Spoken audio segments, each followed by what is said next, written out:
L'océan est l'un des endroits les plus dangereux de notre planète.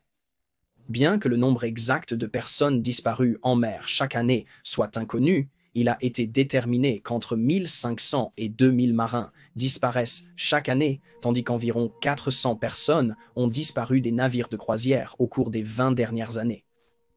De nombreux cas de personnes perdues en mer restent non résolus, les eaux océaniques difficiles à naviguer et à rechercher. Dans l'épisode d'aujourd'hui, nous examinerons quelques-uns de ces cas, alors que nous examinons 3 personnes qui ont disparu en mer. Mais tout d'abord, j'aimerais remercier Aura pour avoir sponsorisé l'épisode d'aujourd'hui. Nous couvrons beaucoup de cas ici sur Cold Case Detective, et parfois le coupable semble s'en sortir sans jamais payer pour ses crimes. Et si nous vous disions que des gens font cela en ce moment même à votre rencontre? Ces appels indésirables vous proposant la dernière offre de téléphone ou ces emails essayant de vous faire souscrire à un produit douteux découlent tous d'un seul et même problème initial: les courtiers en données. Bien que les courtiers en données soient légaux, ils réalisent des bénéfices en vendant vos données aux plus offrants. Le sponsor d'aujourd'hui peut vous aider à riposter. Aura peut identifier les courtiers en données et les amener à retirer votre nom et numéro de la liste. Non seulement cela, Aura combine plusieurs services en un et vous pouvez les essayer gratuitement pendant 2 semaines en utilisant notre lien dans la description aura.com/détective des cas non résolus. Facile à utiliser, vous avez accès à un réseau privé virtuel, un gestionnaire de mots de passe, une assurance contre le vol d'identité, un antivirus et plus, le tout à un prix abordable. Laissez Aura faire le travail difficile de garder vos données en sécurité en ligne et arrêtez les personnes qui profitent de vos données personnelles. Utilisez notre lien dans la description pour l'essayer dès aujourd'hui et commencez votre essai gratuit de 2 semaines.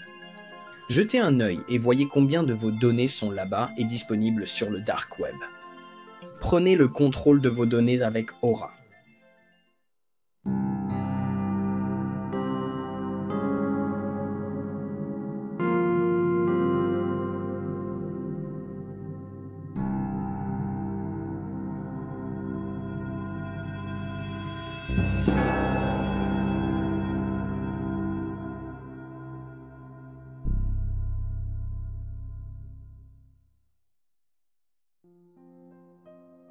Patrick McDermott.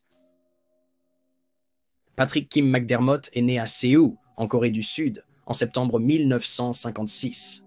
Il a été rapidement mis en adoption après sa naissance et a été recueilli par une famille américaine alors qu'il n'avait que 2 ans. Adulte, Patrick est devenu caméraman. En 1992, il a épousé Yvette Nipper, une actrice connue pour ses rôles dans des émissions de télévision des années 80 et 90 comme Robocop et 21 Jump Street. L'union fut cependant éphémère. En 1994, le couple a entamé une procédure de divorce. Plus tard, suite à sa disparition, de nombreux problèmes liés à leur divorce, à la situation financière de Patrick et à ses problèmes en tant que père ont été révélés. Au moment du divorce du couple, en 1994, le père d'un enfant devait $800 par mois de pension alimentaire et en avril 2005, il a été ordonné de régler tous les paiements en retard. De plus, en 2000, il a déposé une demande de faillite tout en devant environ $31 000 à ses créanciers. Il a également été noté qu'en 2002, Yvette et Patrick se sont disputés au sujet des droits de visite, Yvette déclarant dans une pétition que son ex-mari manquait de compétences parentales, encourageant souvent leur fils à jouer au hockey, ajoutant qu'il avait également des problèmes pour contrôler son tempérament. Après son divorce, Patrick a commencé à fréquenter Olivia Newton-John, star de la pop des années 70 et actrice dans Grease. Leur relation est généralement décrite comme étant intermittente et a duré environ 9 ans jusqu'à ce que Patrick disparaisse à l'été 2005. Le 30 juin, Patrick a disparu d'un bateau de pêche charter près de San Pedro, Los Angeles. Le bateau s'appelait Freedom et avait quitté la marina pour une sortie de pêche nocturne de 22 heures. Patrick participait souvent à des sorties de pêche nocturnes. Il était l'un des 23 passagers et membres d'équipage à bord du bateau et avait décidé de faire le voyage seul. Apparemment, aucun décompte n'a été effectué lorsque les passagers ont débarqué à la fin du voyage, mais le personnel a trouvé ses affaires, y compris ses clés de voiture, son passeport et son portefeuille laissés derrière. Les enquêteurs découvriraient plus tard sa voiture, toujours près de la marina où elle avait été laissée la veille. Bien que les affaires de Patrick aient été trouvées à bord, le personnel n'a pas envisagé la possibilité que quelque chose soit arrivé au quadragénaire, croyant plutôt que les objets avaient simplement été oubliés et laissés derrière. Ils ont par la suite été placés avec les objets trouvés. Ce n'est que le 6 juillet 2005, une semaine après le voyage, que sa famille a remarqué son absence lorsqu'il n'est pas venu à un événement prévu, et même alors, 5 autres jours se sont écoulés avant qu'il ne soit signalé comme disparu. La disparition de Patrick, jusqu'à présent surtout connue pour sa relation avec Olivia Newton-John, n'a été rapportée par les médias qu'environ un mois plus tard. Bien que la disparition de Patrick ait été enquêtée, une enquête du service d'investigation de la garde côtière a été clôturée le 15 septembre 2006, un peu plus d'un an après sa disparition. L'enquête, je cite, n'a trouvé aucune preuve d'action criminelle, de suicide, d'accident ou de canular dans la disparition de McDermott. Alors qu'une enquête séparée a été menée par la garde côtière américaine, elle ne semblait rien trouver de notable au moment de la clôture de l'affaire en 2008. Les deux enquêtes ont simplement conclu que Patrick avait été perdu en mer. Au cours des années depuis la disparition de Patrick, il y a eu de nombreuses rumeurs et théories sur ce qui lui est arrivé. L'affaire a été présentée sur des émissions de crimes réels et des réseaux d'information de premier plan, y compris America's Most Wanted et Dateline National Broadcasting Company. Les enquêteurs de ce dernier, dirigés par le détective privé Philip Klein, sont allés au Mexique à la recherche de Patrick, croyant qu'il s'y cachait, ayant simulé sa mort pour échapper à des difficultés financières. Ils ont affirmé qu'il devait environ 8 000 $ à son ex-femme pour la pension alimentaire de leurs enfants et ont même créé un faux site web qui enregistrait et cartographiait les données des visiteurs. Ils espéraient utiliser ce site web pour attirer et piéger Patrick. Ils ont noté qu'il y avait eu plus de 20 observations de Patrick au Mexique et en Amérique centrale au moment de leur enquête. Puis, en avril 2009, Klein et son équipe ont affirmé qu'ils avaient réussi à localiser Patrick et qu'il vivait au Mexique sous le nom de Pat Kim à Puerto Vallarta. Ils ont ajouté qu'ils avaient été contactés par un représentant de celui-ci et qu'ils avaient jugé le représentant crédible. Notamment, vous pouvez reconnaître le nom de Philip Klein dans une de nos autres vidéos, 3 étranges cas de disparition 411 qui vous laisseront chercher des réponses, dans laquelle nous avons présenté le cas de Dior Kuhn Jr., un tout petit qui a disparu de l'Idaho en 2015. Philip Klein a été embauché pour travailler sur le cas de Dior, mais a quitté l'enquête avant d'être réembauché. Il a une mauvaise réputation, avec plusieurs accusations de harcèlement contre lui, et plusieurs poursuites pour diffamation ont également été intentées contre lui. L'ex-épouse de Patrick, Yvette, s'est opposée à l'implication de Klein dans l'affaire. En mars 2012, elle a écrit à Jeff Bezos, qui était encore le président-directeur général d'Amazon à l'époque, et lui a demandé d'arrêter de promouvoir le livre de Klein, affirmant que Klein était, je cite, un menteur en série bien connu qui cherchait simplement à être célèbre aux dépens d'une tragédie malheureuse dans nos vies. Elle a ajouté que, bien que Klein ait promis à plusieurs reprises qu'il pouvait prouver que son ex-mari était vivant, ni Yvette ni la famille de Patrick n'ont jamais reçu une telle preuve. En 2016, les affirmations de Klein ont été à nouveau mises en avant lorsqu'il s'est entretenu exclusivement avec le magazine Woman's Day, affirmant que Patrick, qui aurait eu 59 ans à l'époque, vivait à Ceilita, un village mexicain isolé, et qu'il travaillait probablement maintenant dans l'industrie du yachting pour une famille de haut profil là-bas. Un an plus tard, il a été rapporté que Patrick était vivant lorsqu'une photo a été soumise à un magazine australien nommé New Idea. La photo montrait une femme et un homme, ce dernier ressemblant à Patrick McDermott. Cependant, 3 mois plus tard, la photo a été démentie par la Société Radio-Canada, qui a découvert que le couple sur la photographie s'était manifesté et s'était identifié. Aucun des rapports de Philip Klein affirmant que Patrick est toujours en vie n'a jamais été corroboré par les forces de l'ordre.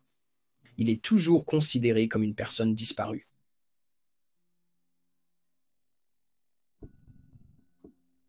Holly Roth Née Ellen Marjorie Roth en 1916 à Chicago, Illinois, Holly Roth a grandi aux États-Unis et en Europe, partageant son temps entre New York City, New York et Londres, Angleterre, en raison du travail de son père. Elle a fréquenté diverses écoles et a également passé du temps à être enseignée par des tuteurs privés.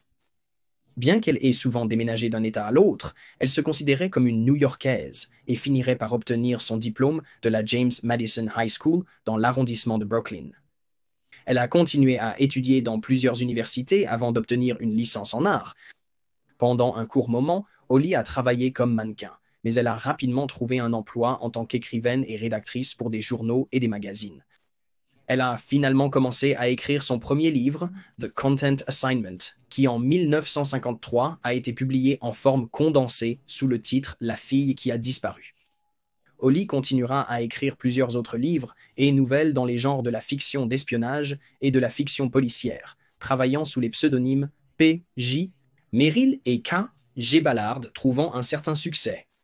Une de ses histoires a été nominée pour un prix Edgar, mais elle est considérée comme une écrivaine sous-estimée, dont le travail a souvent été négligé pendant les années 50. En 1960, à l'âge de 44 ans, Holly a épousé Joseph Franta, un homme de 32 ans avec un passeport suisse qui est né et a grandi à Prague, en République tchèque.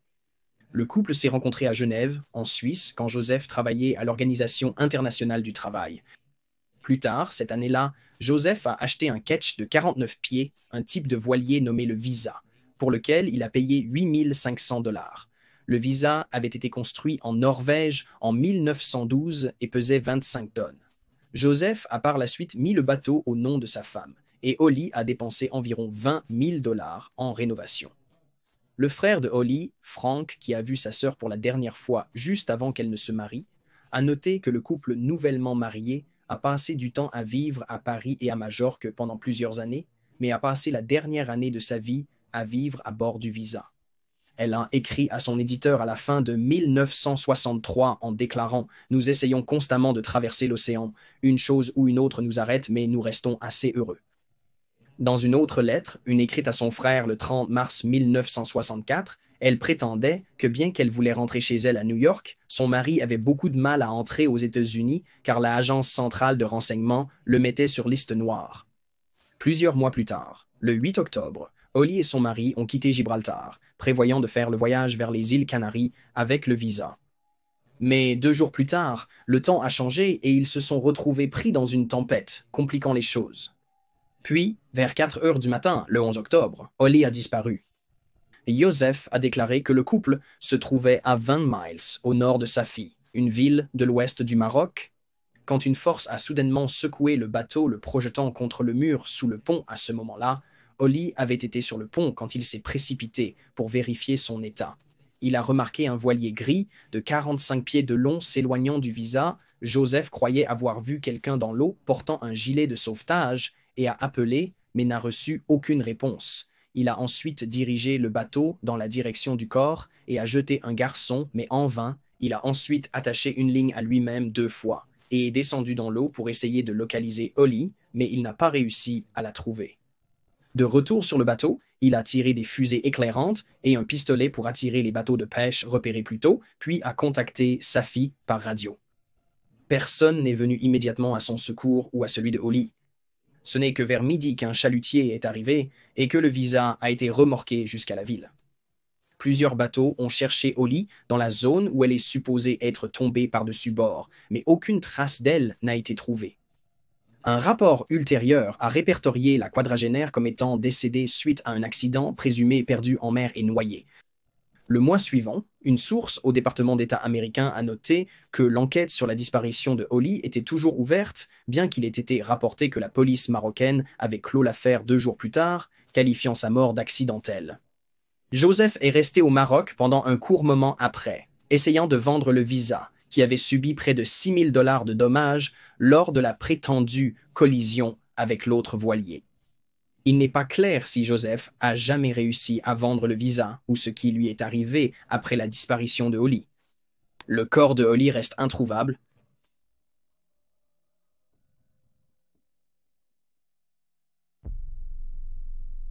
Sam Heslop. Sam Heslop, 41 ans, a été vu pour la dernière fois dans un restaurant sur l'île de St. John, l'une des îles Vierges américaines, avec son petit ami Ryan Bain, 44 ans, le 7 mars 2021. Le couple s'était rencontré l'année précédente sur Tinder, et ensemble, ils avaient recommencé à travailler sur un catamaran de 47 pieds de long que Bain possédait, nommé le Siren Song. Le catamaran était amarré dans une baie sur la côte ouest de St. John et était disponible à la location pour des charters privés. Psalm était le cuisinier du bateau. Auparavant, elle était hôtesse de l'air chez Flybe. Le soir du 7 mars, Psalm et Bain ont dîné ensemble. Selon les restrictions Coronavirus Disease, 19 de l'époque, ils auraient dû quitter le restaurant à 10 heures du soir et retourner à la Siren Song, amarrée à 200 pieds de la côte dans la baie de Cruz. Cela signifie que les deux auraient dû prendre un canot de la rive jusqu'à l'embarcation. Selon Bain, Sam dormait à 10 heures du soir et avait disparu à 2h30, soit seulement 4h30 plus tard. Après avoir découvert qu'elle n'était pas à bord, Ryan a pris le canot pour se rendre sur l'île et signaler sa disparition à la police, qui lui a à son tour dit d'appeler la garde côtière. Bien qu'il l'ait finalement fait, Bain a attendu jusqu'à 11h45 pour le faire, soit 9 heures plus tard. Il n'a jamais répondu à la question de pourquoi il avait attendu si longtemps après avoir découvert qu'elle était portée disparue et contacté la garde côtière. La famille de Sam trouve le comportement de Bain plutôt suspect, son père notant « ça me rend fou ». Que s'est-il passé entre 2 et 11h45 le matin? Il est resté silencieux, sans appeler à l'aide. Il a juste passé un coup de téléphone à la police. Il n'y a tout simplement pas de réponse, ajoutant de l'huile sur le feu que Ryan Bain est un personnage méfiant et le fait qu'il a refusé de laisser les enquêteurs fouiller la chanson de la sirène. À ce jour, il n'a jamais été fouillé. Il a prétendu qu'il n'avait pas autorisé les autorités à fouiller l'embarcation sur les conseils de son avocat. Plus bizarre encore, Bain a refusé à plusieurs reprises d'être interviewé, chose qui n'a jamais été repoussée, même s'il est la dernière personne à avoir vu Psalm vivant. Le téléphone, le sac à main et le passeport de Psalm ont tous été trouvés sur le catamaran et ont été remis aux autorités. Les forces de l'ordre à St. John's ont fouillé la côte à l'aide de drones, de plongeurs et de chiens pisteurs, mais n'ont pas réussi à localiser Psalm ou ses restes. De plus, ils ont trouvé peu de preuves de ce qui aurait pu se passer la nuit de sa disparition. L'information la plus importante qu'ils ont recueillie provenait d'un témoin qui s'est manifesté environ 9 jours après sa disparition, affirmant qu'il avait entendu un cri en mer, approximativement dans la direction du chant des sirènes, aux petites heures du 8 mars, vers l'heure où l'on pense que Sam a disparu. 2 semaines après sa disparition, le Federal Bureau of Investigation aurait été appelé pour aider à l'enquête, bien que la famille de Sam ait noté que, bien que le Federal Bureau of Investigation ait proposé son aide, leur offre a été refusée. Les proches ont décrit la quadragénaire comme étant posée et une excellente nageuse, affirmant qu'il aurait été totalement hors de son caractère de se lever au milieu de la nuit pour aller nager. Un autre ami a ajouté « c'est quelqu'un qui a traversé l'Atlantique sans incident pour disparaître à seulement 100 pieds de la rive. » Les pièces du puzzle ne s'additionnent pas. Dans un reportage de la British Broadcasting Corporation, daté de novembre 2022, il est apparu qu'en octobre, la famille de Sam avait écrit au département de police des îles Vierges, demandant la libération de la circuit fermé de télévision qui leur avait été montré 8 mois plus tôt. Les images montraient ce qui semblait être Sam et Bain se dirigeant vers un canot, mais la police a arrêté les images avant de voir Sam et Bain monter à bord de son canot. Dans la lettre, Brenda Street, la mère de Sam, a écrit « Je voudrais tout, pas une version raccourcie montrée le jour où j'étais là sur l'île. » Ce morceau crucial de film montre les environs, les gens, les actions et les comportements et des informations qui ont peut-être été manquées. Il a été rapporté plus tard que le VIPD a refusé de montrer aux parents le reste de la bande ou de la libérer, car cela, je cite, compromettrait l'enquête en cours. La famille de Sam a également noté que sur la vidéo de surveillance, elle portait une tenue différente de celle décrite par Bain. Dans les images, elle porte une jupe ou un short, pas la robe florale noire décrite par Bain. De plus, les parents de Sam n'ont jamais reçu la robe noire lorsque ces affaires leur ont été rendues. Parmi les autres critiques adressées à la VIPD, on compte leur incapacité à communiquer avec la famille de Sam. Sa mère, Brenda, a déclaré à la British Broadcasting Corporation, il semble juste essayer de balayer ça sous le tapis. Ouais, j'ai reçu un email de la VIPD il y a quelques semaines. C'est la première fois en 18 mois. Et il disait, j'espère que tu vas bien. Avez-vous des informations supplémentaires? Ma relation avec les autorités est inexistante. Ils nous ignorent, simplement. Nous avons envoyé une longue liste de questions, légales et licites, mais ils n'ont tout simplement pas répondu. De plus, en 2023, il a été révélé que l'appel au numéro 911 fait à la garde côtière par Ryan Bain n'a pas été enregistré. La garde côtière a prétendu que cela s'était produit en raison d'une défaillance du système. En novembre 2021, la chanson de la sirène a été mise en vente avec son nom retiré. Les Grenadiens ont prévenu la famille de Sam que son bateau y était amarré. Ils ont exigé une recherche médico-légale complète du bateau avant sa remise au nouveau propriétaire. Cela n'a pas été effectué au moment de l'enregistrement et il n'est pas clair si l'embarcation a changé de main. Sam Johan Lillian Heslop est toujours porté disparu et ses proches sont désespérés de trouver une sorte de conclusion. Psalm est originaire de Southampton, Angleterre, et avait 41 ans lorsqu'elle a disparu aux premières heures du 8 mars 2020 de St. John dans les îles Vierges. Psalm est décrite comme une femme blanche, mesurant 1,73 m, avec de longs cheveux bruns foncés. Elle a une silhouette athlétique et un grand tatouage coloré sur son épaule, composé d'un hippocampe, d'un papillon et d'une fleur. Toute personne ayant des informations sur l'endroit où se trouve Sam peut contacter le bureau d'investigation criminelle de la police des îles Vierges au 340-774-2211 ou 340-778-2211. Vous pouvez également contacter les États-Unis. Vous pouvez également contacter les Crime Stoppers des îles Vierges américaines au 800-222-TIPS. Et voilà, vous avez les faits. Veuillez laisser un commentaire ci-dessous avec vos propres réflexions et spéculations. Et n'oubliez pas d'aimer cette vidéo et de vous abonner pour soutenir la chaîne. Merci d'avoir regardé, restez vigilants, restez en sécurité et je vous verrai la prochaine fois.